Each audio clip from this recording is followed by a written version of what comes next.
పరమదివ్య సప్రసాదమునకు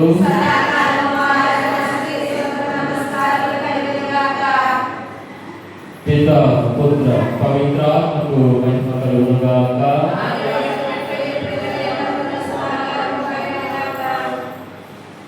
పరిశుద్ధ పరమదివ్య సప్రసాదమునకు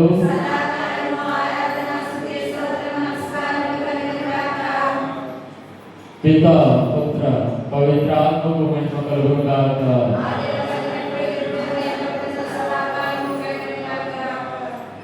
పరిశుద్ధ పరమదివ్య సప్రసాదమునకు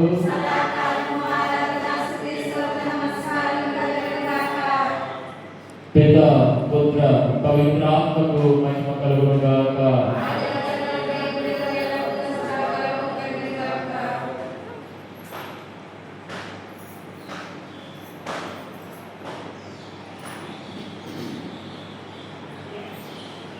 ప్రియమైనటువంటి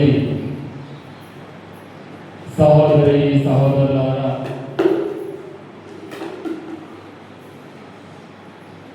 మన మధ్యలోకి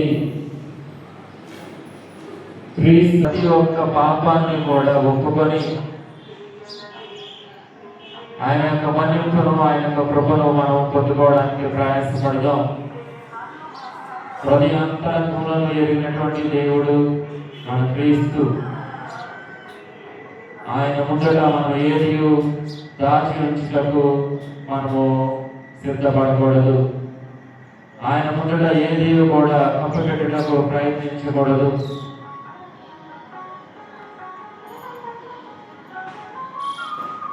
నిన్నటి దినమున చదువుకున్న భక్తి కీర్తనలో ప్రభువు కరుణామయుడు దయాపరుడు, సులభంగా కోపపడువాడు కాదు అని మనం ఆలోచించుకున్నాం. ప్రభువు చెంతకు పచ్చగా దేవుడు కూడా మనల్ని మత్తుకుంటూ ఉంటాడు. దేవునికి వ్యతిరేకంగా పాపంలో చేసుకొని ఉన్నామని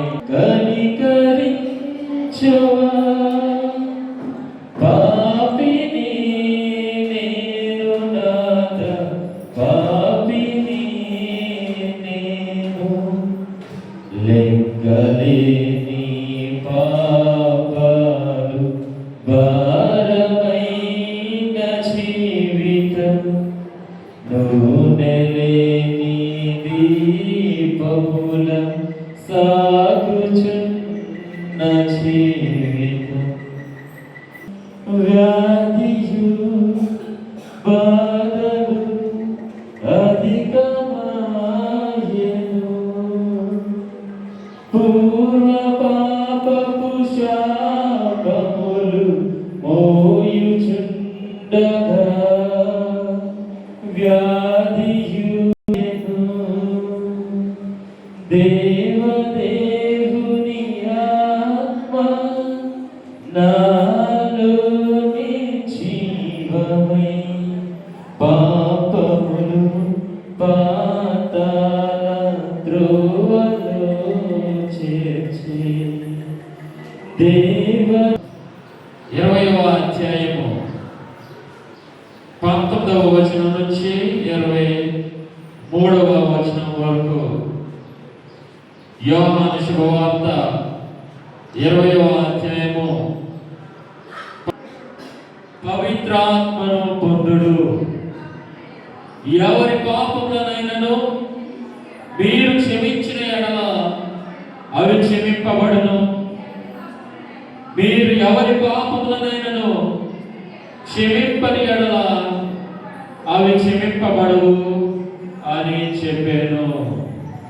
యేసువా వందనం, యేసువా స్తోత్రం, ఆత్మదేవ వందనం, ఆత్మదేవ స్తోత్రం, త్రియేక దేవ వందనం, త్రియేక దేవ స్తోత్రం.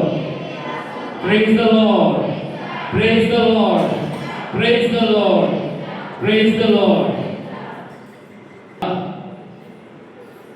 క్రీస్తు ప్రభువే మనకు చెబుతూ ఉన్నారు,